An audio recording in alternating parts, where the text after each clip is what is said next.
All right, what is going on, guys? It is the Rally Nerd's dream. It is the 48-hour Chrono Stage. Stage number 2 of the 2025 Dakar Rally is underway, and right now they're in that lull where they're stopped for the evening, and we're going to be getting ready to see these guys off the next morning. So start times have already been doubled out, given to the competitors. They're going to be hearing a series of horn honks tomorrow morning in Saudi. Right now, it is currently midnight over there. So these guys still got a few more hours to go before they get started. Approximate start times that I saw are right around 7 a.m. So this isn't a results show because, well, we don't have any results yet. This is just keeping up, giving an update on where the guys are at. So speaking of which, updates. So you've got different rest zones along this, 6 of them to be exact. The fastest competitors right now are sitting at rest zone E. So they've only got one more rest zone to go, and then from there, it's the end of the stage. So very, very impressive. Last year, they did this. They made it about the same to the second to last rest zone, in which only equated about a 100-kilometer stint to the end. So not much going on there. It was a very fast day for them. 100 kilometers, only about 60 miles.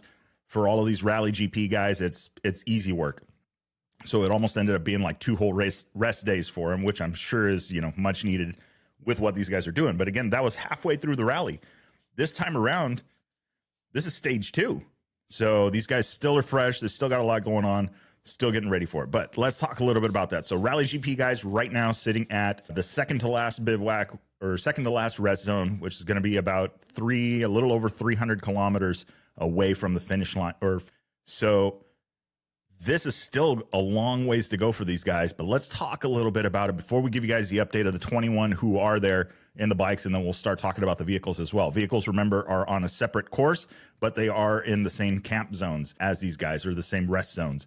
So Rally GP right now, as it sits, the guys are right around kilometer 630. Looking at the stage breakdown, the terrain and stuff like that, and you can see this as well. I'll drop the link down in the description. It's on the Dakar website. You scroll all the way to the bottom. It's going to load some additional information. Scroll again to the bottom, and then you're going to see a little button or a little link there that says live. You can click on that, and that's going to get you to the live scoring, and it's also going to get you to the map as one of the tabs that you can see. So we'll talk about the map here in just a few minutes, but right now let's take a look at this as it sits stage-wise. The breakdown of the stage. Now, if you guys remember, we did the preview show, and we knew that there were some dunes. We knew that this thing was mixed up, and they had a lot of different terrains that they were going to be tackling against. But seeing how the stage is broken up, the dunes were earlier on. So right now, they've already cleared that. The dunes were right around up to kilometer 413. And then they do have another small dune section that looks like right around kilometer 729 on this course. Remember, we're going to kilometer 957 to 967, somewhere in that range. It is important to note that that's it. No more dunes. Why is that even a subject? Well, we're talking about that simply because the guys that have been racing this, especially the faster guys, a lot of these guys are really, really akin to open desert, fast, rocky kind of stuff, kind of terrain. Well, we're down to that, and now we're into their home territory. So I think that there could be some change up in how the running orders are. Mason Klein, for one, a little bit further back, going to be taking a little bit to get back up to the spot, get back up into that lead group. He's got a lot of tracks to follow to get to the next rest zone and then finish up the stage. It's still going to be a little bit longer of a day for him, but not too bad. He's roughly only about 15 to 20 kilometers back from the lead group. So easy to make up, we think, and especially if the terrain is going to favor them a little bit more. So that is the breakdown towards the end of the stage, what these guys got left. Remember, the dunes are almost gone. There's only a smaller stint in there, and it's going to be a lot of sand track, and a little bit of dirt track in there as well. So very, very awesome to see that. It's going to be a very fast end to the stage. We'll see how it goes. This year, they're talking a lot more about dust. Last year, if you guys remember, I don't know if you know the area of Saudi where the Dakar is being held, but they received their entire rainfall for the year the week of the Dakar Rally. So the entire year, all of that rain summed up into 1 week with the Dakar Rally. Stories of flooding, stories of wet desert, rocks, green. There were so many helicopter shots in it. You would never know that they were racing in Saudi Arabia. So very, very awesome to see on that one. Okay, let's jump in. Who's at that bivouac or who is at that rest zone E? So in the Rally GP category right now, sitting at rest zone E is going to be Daniel Sanders on the Red Bull Factory KTM bike. Looks like Ricky Brabeck, Monster Energy Honda, Ross Branch on the Hero Motorsports team, Tasha Sharena in the number 4 spot, or 4th fastest to that section, Monster Energy Honda. Skylar House, 5th fastest, Monster Energy Honda. Pablo Quintanilla, same Monster Energy Honda. Luciano Benavides, Red Bull KTM Factory, 7th fastest there. Adrian Van Beveren on the Monster Energy Honda. So you've got the whole Honda team sitting at that campsite. So very impressive there to see Ricky Brabeck within striking distance. If you guys remember, we heard Kyle McCoy talking about who his favorites were to win at the stage and do well. And, well, they're up there.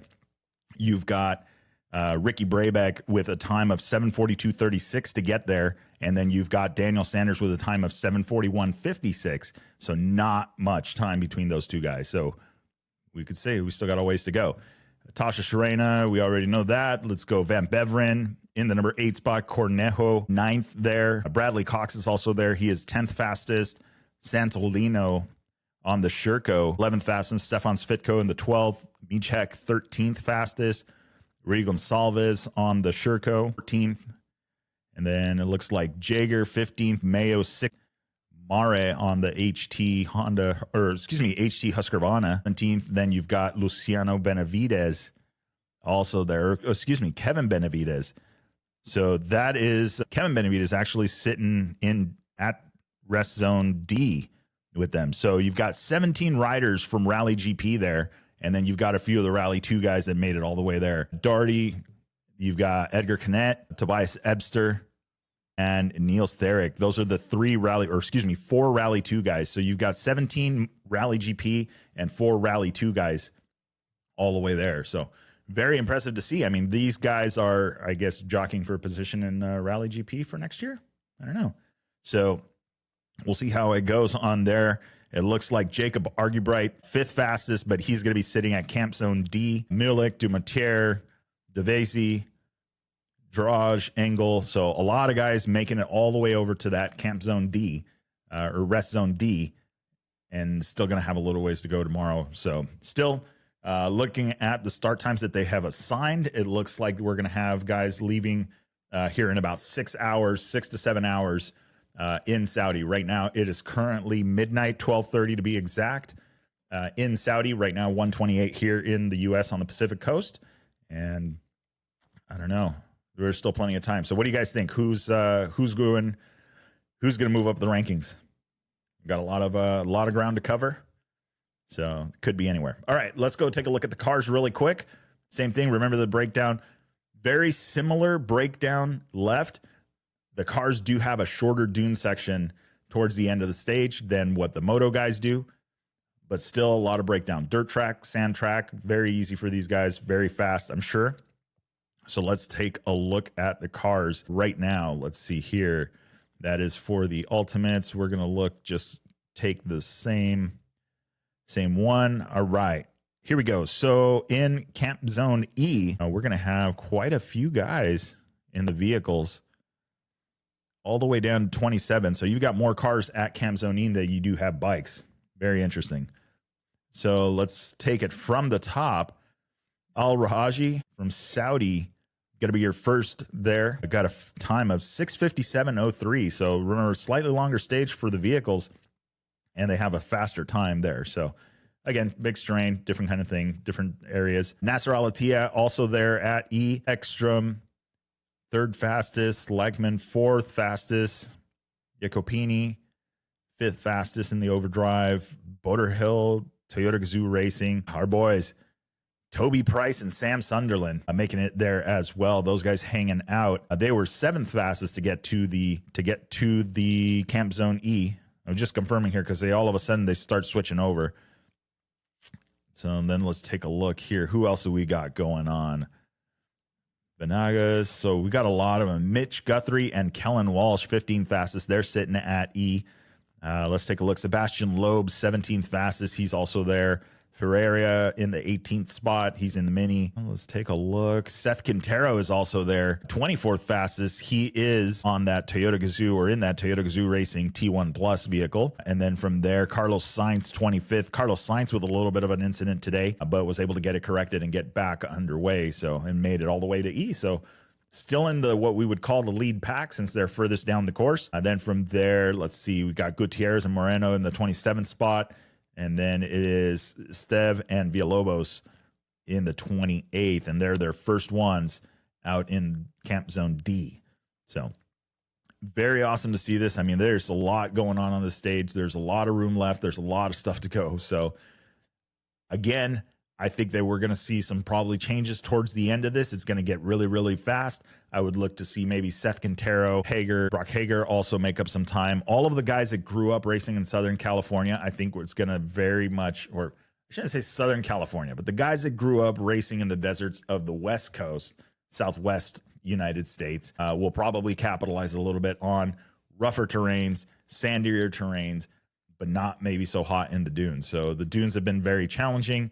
These guys early on, I saw a lot of the pictures from testing where people are burying front tires on the bikes all of a sudden, which is really crazy. I have no idea how these guys deal with it, but they do, and they've made it happen. But man, it is absolutely crazy. So that is kind of the update on where these guys are at. We'll have more results tomorrow, first thing in the morning. It's going to be a little bit difficult.